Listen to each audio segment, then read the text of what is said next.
खुलुमबाय। सानसेयारि बड'सा खौरांलाइनि दिनैनि थामहिनबा 13 आगस्तनि बिसानाव फारियै गलाघाटनि पबित्र ब्रत दैमारिनि दैयां सेरफांनि खन्थाइगिरि, क'क्राझारनि गलाब खुंगुर बसुमतारीनि आं मोजां मोननायनि अनजालिनि,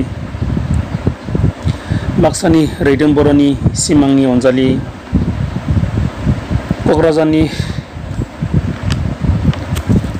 अरायथि ब्रह्मनि दोंसे खन्थाइ, बाक्सानि सुबिराम बर'नि इनाय आरो खैसारि नोजोर, बाक्सानि निर्माली बर'नि जारिमिन आरो लक्ष्मण नार्जारिनि जोंगिया खन्थाइया सेबखांजादों।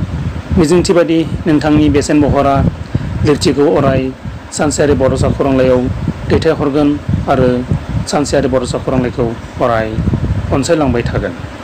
गोजोन्थों।